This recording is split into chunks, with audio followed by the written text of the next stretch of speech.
네, 이 강의 학습 목표는 다음과 같습니다. 일단 변수와 상수, 데이터를 다루기 위한 가장 기본이죠. 그거에 대한 차이점과 어떻게 사용하는지를 살펴볼 거고요. 그다음에 연산자에 살펴보도록 하겠습니다. 스위프트가 오면서 사용할 수 없게 된 연산자도 있고 새로 추가된 연산자들, 그런 연산자를 살펴볼 거고요. 그다음에 기본적인 데이터 타입에 대해서 한번 이해하는 시간을 가지도록 하겠습니다.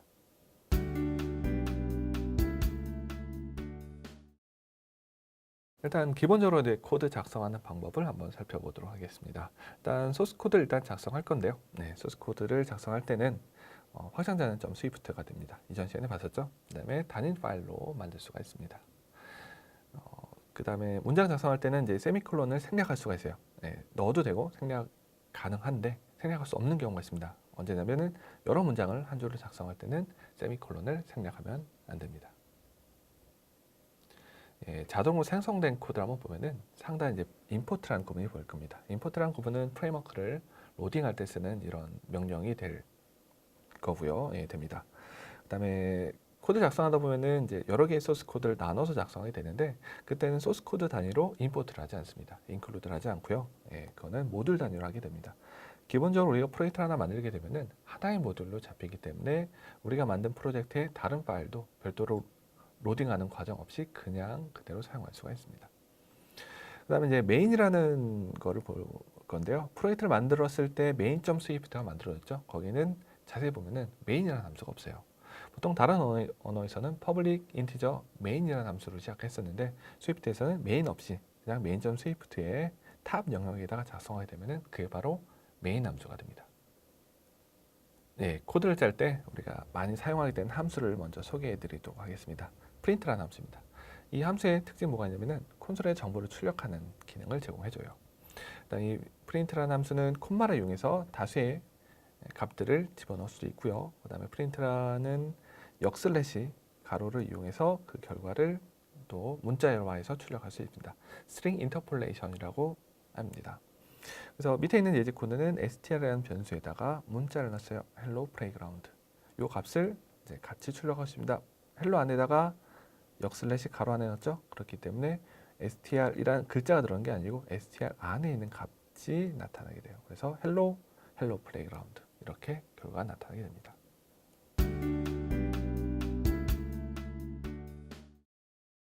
그럼 오늘 볼 거인 변수와 상수에 대해서 보도록 하겠습니다. 데이터 다루기 위해서는 우리는 이제 변수 혹은 상수를 정의를 하죠.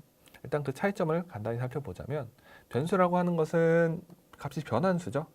한번 값이 대입된 이후로 계속 값이 변경되는 그런 데이터를 다루기 위해서 사용하는 게 변수가 되고요. 상수는 한번 값이 대입이 되면은 더 이상 값을 바꿀 수 없는 그런 것을 상수라고 하게 됩니다. 그래서 우리는 이제 스위프트 코드를 짤 때 일단 이 데이터가 변경하게 되는 데이터인지 아닌지를 먼저 판단해야 됩니다. 그에 따라서 뭘로 선언하느냐 이게 달라지게 돼요. 일단 변수에 대해서 한번 살펴보도록 하겠습니다. 변수는 변경 가능한 거라고 했죠. 그렇기 때문에 바로 이제 선언을 합니다. 그 다음에 선언하게 될 때 간단히 보이죠? 뒤에 타입에 대한 정보를 어떻게 하느냐? 타입 선언은 생략이 가능해요. 생략이 가능하다는 얘기는 타입에 대한 정보를 작성할 수 있다는 뜻이 됩니다. 그래서 밑에는 타입에 대한 정보를 작성한 거에 어떻게 작성해요? 콜론 뒤에다가 타입명을 작성해 줬어요. 이 타입에 대한 선언이 생략되면 어떻게 되냐? 값에 의해서 타입을 추론합니다. 그래서 이 i라는 타입은 인티저라는 타입이 돼요. 그 다음에 변수로 선언했기 때문에 값을 이렇게 값을 바꿀 수가 있습니다. 변수에 대해서 한번 살펴보자면 변수에 대해서는 선언하는 부분과 초기값 선언하는 부분을 따로 한번 생각해 보도록 하겠습니다. 일단 변수 선언할 때는요 이렇게 나눠서 해줄 수 있는 부분이 있어요. 값 대입한 부분을 나눴죠. 서로 다른 코드로 나눠놨습니다. 선언을 따로 했을 때는 대입되는 값이 없다 보니까 타입에 대한 선언을 생략할 수가 없어요. 이때는요 이렇게 식으로 인티저 타입이라고 명시를 해줘야만 가능합니다. 그러면은 뒤에다가는 타입에 대한 초기값을 넣어줄 수가 있습니다. 타입 선언하면서 이제 처음에 접하게 되는 에러 중 하나가 뭐가 있냐면요. 타입 정보가 있으면 이제 타입 선언이 생략 가능한데 반대로 타입에 대한 정보가 없으면 조금 전에 봤었던 타입 변수에 대한 선언과 초기값 대입을 분리했을 때는 타입에 대한 정보가 없다 보니까 그럴 때는 타입 선언을 생략을 할 수가 없는 상태가 됩니다. 이때 타입 선언을 생략하면 에러가 나게 돼요. 그 다음에 변수에 대한 타입과 대입되는 값에 대한 타입이 서로 다르면 에러가 나게 됩니다. 스위프트는 타입에 대해서 굉장히 강력하게 체크하는 언어예요. 그 다음에 서로 다른 타입 간의 연산, 다른 타입을 대입했을 때 에러고요. 서로 다른 타입 간의 변수들끼리 연산하게 되면 또 역시 에러가 납니다.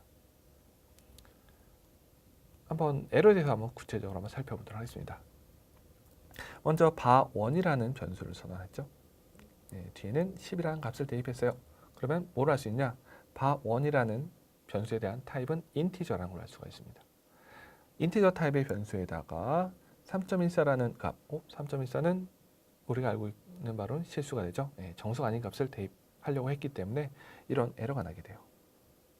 인티저 타입에다가 더블 타입의 값을 대입하려고 해서 에러가 나게 됩니다. 그 다음에 아까 타입을 혼용해서 사용하기 때문에 에러가 난다고 했습니다. 그래서 여기서는 인티저 타입의 변수가 하나 있고요. 그 다음에는 플롯 타입 변수가 있습니다. 다시 더블 타입이에요. 두 가지 이제 서로 다른 타입의 값을 연산하려고 했을 때도 에러가 나게 돼요. 컴파일러 차원에서 왜 두 개 서로 다른 타입의 값을 연산하려고 했느냐, 뭔가 잘못된 거 아니냐라고 이런 식으로 경고로 에러를 내보내주게 됩니다. 그다음 변수 다음에 볼 거는 이제 상수가 됩니다. 상수는 변수와 다르게 한번 값이 대입이 되면 변경이 불가능한 게 상수가 돼요. 그래서 상수는 선언할 때 바와는 다르게 이번에 let이라는 걸 이용해서 선언합니다. 한번 코드를 한번 살펴볼까요? 선언할 때는 콘스탄트라는 이름으로 let을 선언했습니다. 물론 상수도 변수와 마찬가지로 타입에 대한 선언을 생략할 수도 있고 넣어줄 수도 있습니다. 역시 뒤에 코드 보면 123이라는 값이 있죠. 얘는 인티저 타입의 값이기 때문에 대입되면서 콘스탄트라는 상수의 타입은 인티저라는 걸 알 수가 있어요. 그 다음에 상수는 한번 값이 대입되면 1, 2, 3으로 대입이 됐기 때문에 4, 5, 6이라고 대입하려고 하는 코드가 나타나면 컴파일러가 에러를 내버립니다. 이런 식으로 let이라는 콘스탄트에다가 값을 대입할 수 없다고 컴파일러가 에러를 냅니다. 그 다음에 변수와 상수 사용할 때 주의할 건 뭐가냐면요. 다른 언어에서는 이제 변수나 혹은 상수를 선언하면 바로 이제 초기화가 돼요. 초기 값이 들어갑니다. 0이 들어가던가 널이 초기화 되는데 스위프트 같은 경우는 자동으로 초기화가 안 됩니다. 그 다음에 초기화되지 않은 값을 사용하면 에러까지 나버려요. 그래서 어떤 문제가 생기냐 한번 코드를 한번 살펴보도록 하겠습니다. 일단 i라는 이름의 변수를 선언했어요. 타입은 인티저. 여기까지 좋습니다. 근데 초기 값이 없네요. 이게 없습니다. 그래서 자동으로 초기화 안 된 상태가 돼요. 근데 이 i 값을 이용해서 사용했죠. 더하기한 연산자를 사용했습니다. 이렇게 되면 스위프트에서는 자동으로 초기화 안 됐기 때문에 초기화가 되지 않은 값을 사용하려고 했기 때문에 이런 식으로 에러가 나게 돼요. 이니셜라이즈 안 됐다는 에러가 나게 됩니다. 그래서 변수와 상수는 자동으로 초기화가 안 된다. 이 점을 주의해야 됩니다.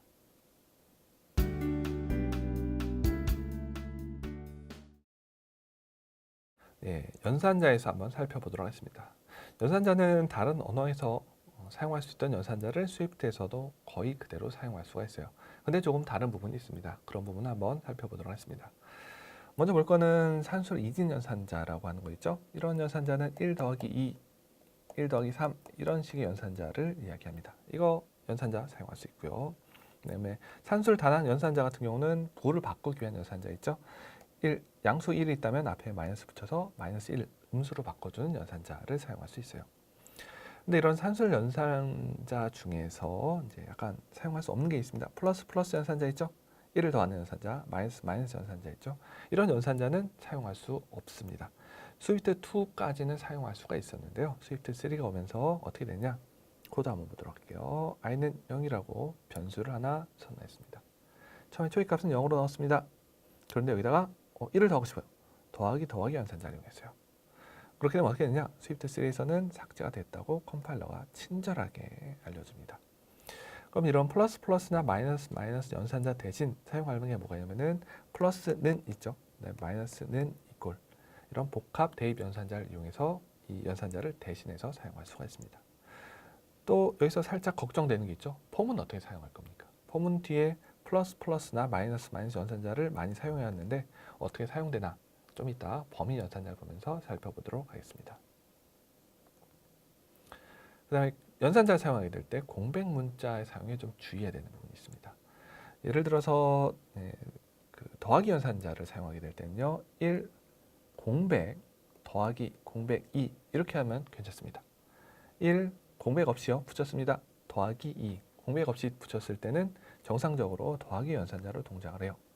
근데 연산자에 공백을 잘못 주면은 어떻게 되냐, 1 공백 더하기 2 이런 식으로 공백 주게 되면요, 얘는 단항 연산자로 동작해 버려요. 부호를 바꾸기 위한 플러스 연산자로 동작하기 때문에 여기서는 제대로 된 문장이 아니기 때문에 에러가 나게 됩니다. 그래서 정리하자면요, 앞에 단항 연산자 쓸 때는 앞에다 공백을 붙이면 안 됩니다. 공백을 붙여버리게 되면은 단항 연산자가 돼버리고요, 공백을 붙여버리게 되면은 공백을 넣게 되면은 이항 연산자로 동작하게 됩니다. 이런 식으로 연산자 사용할 때는 공백 문자를 잘 사용해야 됩니다. 그 다음 이제 대입 연산자를 한번 살펴보도록 하겠습니다. 일반적으로 우리가 사용하는 대입 연산자 있죠?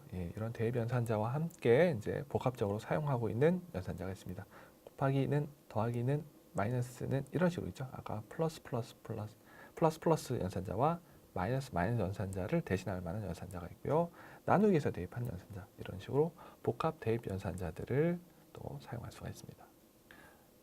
다음에 볼 거는 이제 비교 연산자와 사망 연산자가 되겠습니다. 비교 연산자, 같다, 같지 않다 비교하는 거죠. 크다, 작다, 크거나 같다와 같은 비교 연산자를 사용할 수가 있습니다. 그다음 볼 거는 이제 이 꼴이 3개 있는 연산자네요. 특이하죠? 이 꼴이 3개 있는 요 동등 비교 연산자는 레퍼런스 타입에만 사용합니다. 레퍼런스 타입은 나중에 또 다루게 되는 그런 타입이 되고요. 레퍼런스 타입 같은 경우는 주소를 가지고 있는 객체들끼리 비교하는데 같은 주소의 객체인지를 비교해주는 그런 연산자가 되겠습니다. 그 다음에 사망 연산자도 사용하는 거죠. 물음표 기호를 이용해서 사용합니다. 물음표 앞에 있는 평가식이 참이 되면은 바로 다음 문장이 실행이 되고요. 거짓이 되면은 콜론 이후에 있는 그 다음 문장이 실행되는 것가 됩니다. 지금 예제 코드에서는 밸류에는 뭐가 될까요?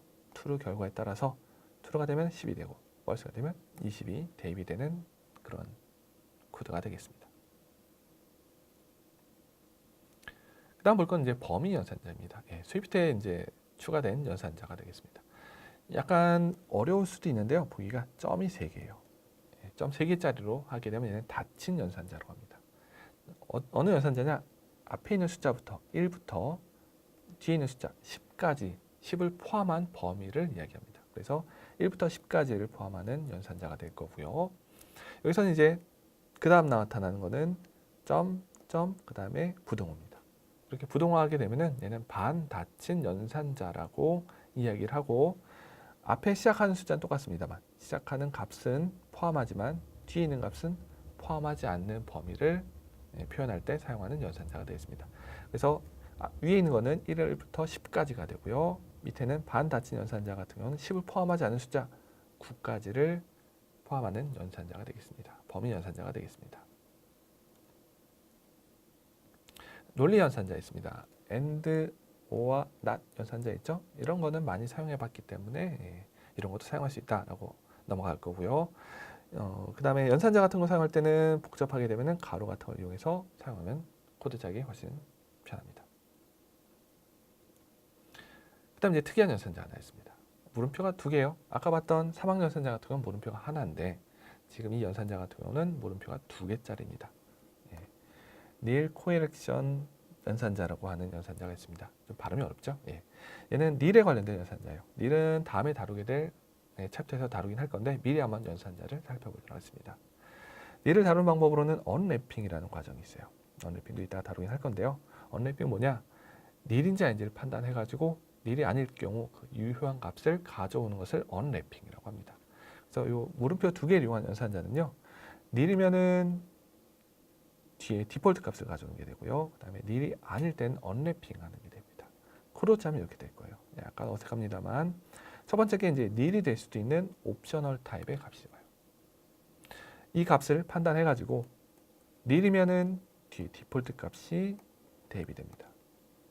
닐이 아닌 경우에는 요 안에 있는 값이 대입이 돼요.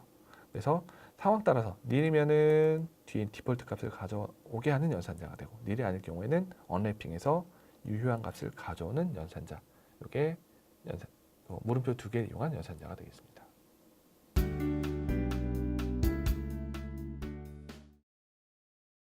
스위프트에 사용하는 기본 데이터 타입들을 한번 살펴보도록 하겠습니다.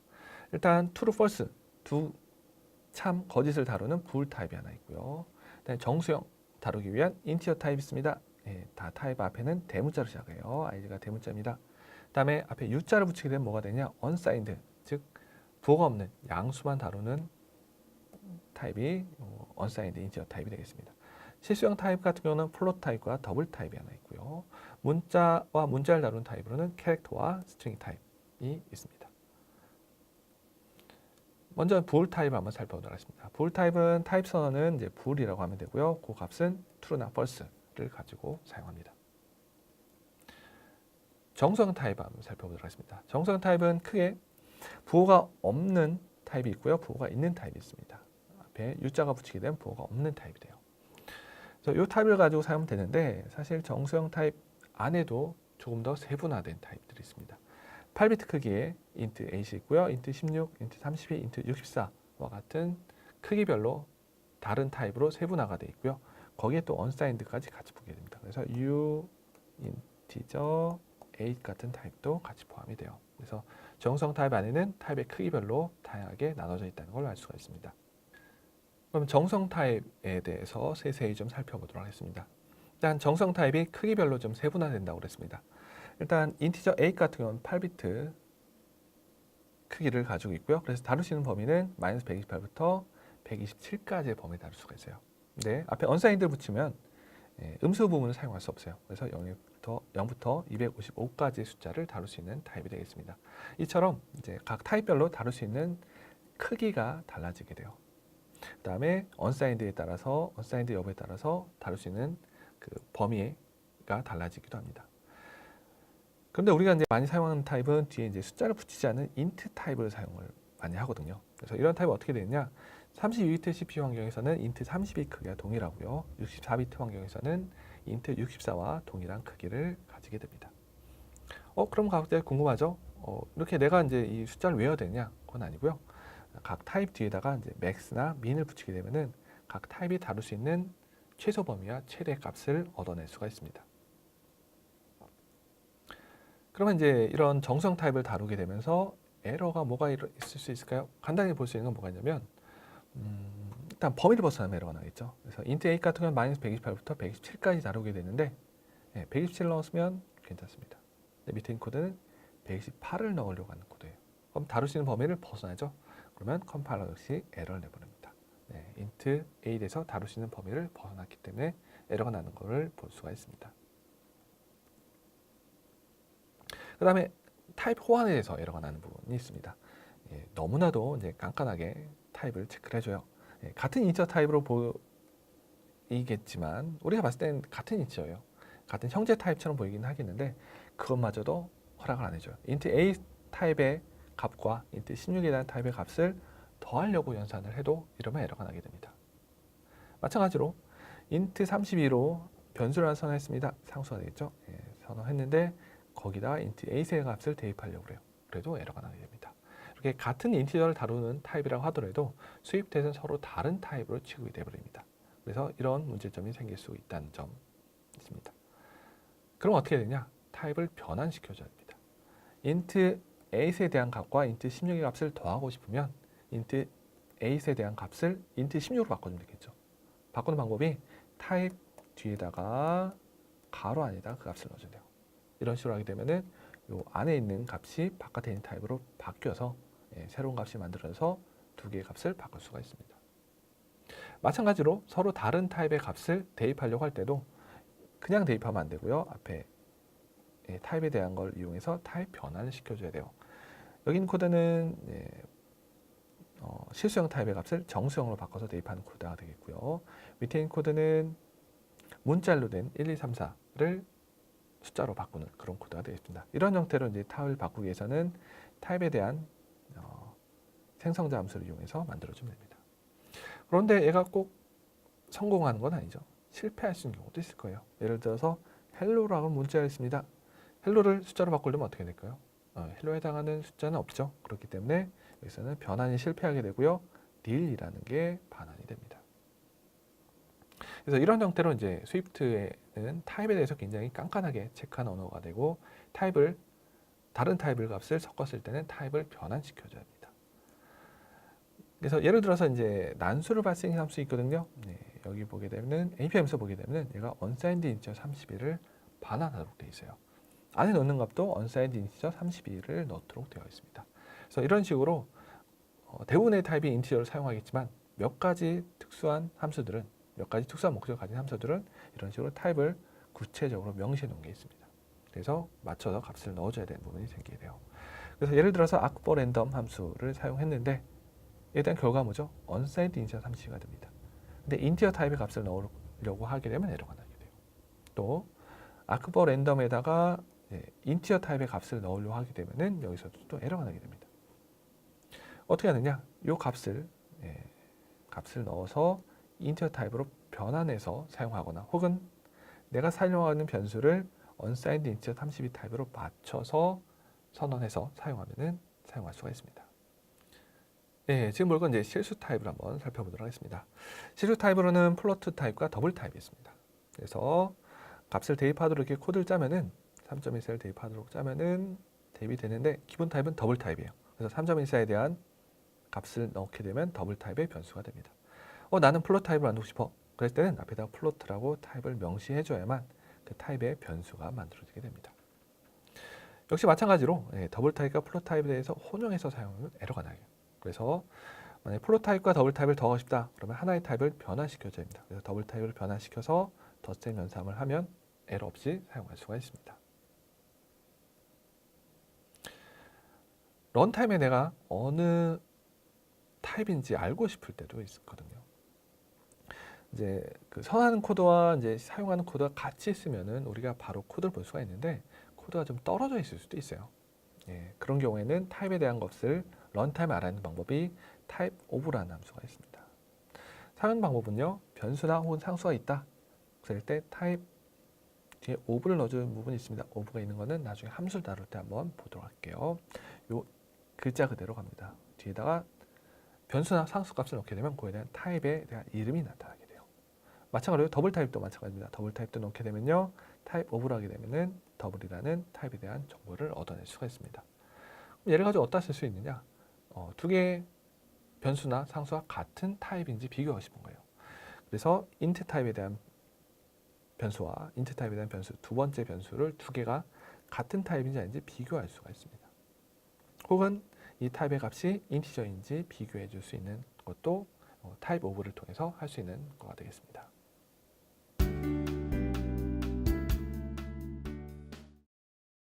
네, 지금까지 데이터 타입과 연산자에 대해서 살펴봤습니다. 먼저 우리가 살펴본 것은 변수와 상수를 살펴봤죠.